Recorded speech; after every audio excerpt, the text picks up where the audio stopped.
এখন শুরু হয়ে গেছে পশ্চিম মেদিনীপুরের চন্দ্রকোনায়। তৃণমূলের প্রচারে এসআইআর নিয়ে কমিশনকে কটাক্ষ করা হয়েছে দেওয়াল লিখনে। ছড়া ব্যঙ্গচিত্রে ভরে উঠছে চন্দ্রকোনার দেওয়াল। কথা বলবো, আরো বিস্তারিত জানবো। সঙ্গে রয়েছে সুকান্ত।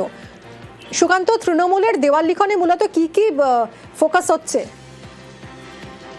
দেখো, পদ নয় পতাকা, সব কেন্দ্রে মমতা। অর্থাৎ এখনো প্রার্থীর নাম ঘোষণা তো অনেক বাকি, কারণ ভোট ঘোষণাই হয়নি, কিন্তু তারই আগে দেওয়াল জুড়ে কিন্তু তৃণমূলের দেওয়াল লিখন শুরু হয়েছে চন্দ্রকোনা 2 নম্বর ব্লকের ভগবন্তপুর এলাকায়।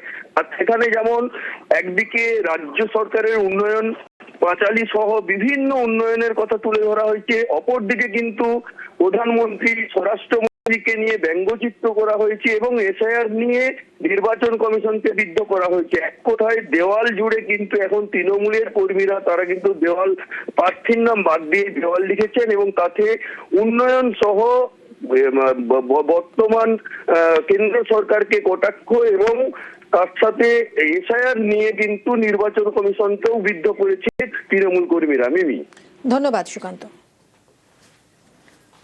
নির্বাচন যখনই ডিক্লেয়ার হোক, কিন্তু আমরা সব সময় প্রস্তুত আছি। দেওয়াল লেখা শুরু করলাম।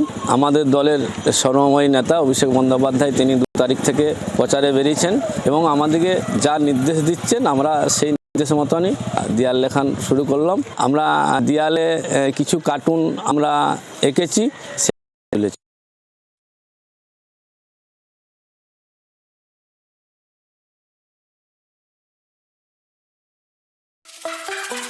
Wants to know what's the best way to grow? Let's go. Go farther. So far ahead that the competition can't spot you, let alone catch you. And grow your audience's insight.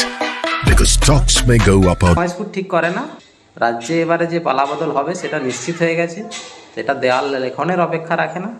বাংলার মানুষ সিদ্ধান্ত নিয়ে ফেলেছে যে পশ্চিমবঙ্গে এবারে পালাবদল করবে। আর SIR বিষয়ে তৃণমূলের অজ্ঞতার কারণে বা তৃণমূল জেনে শুনেই মানুষকে ভুল বোঝাচ্ছে। এসআইআর এর সঙ্গে বিজেপির কোনো সম্পর্ক নেই। এসআইআর হচ্ছে নির্বাচন কমিশন, তারা তাদের প্রয়োজনে করে।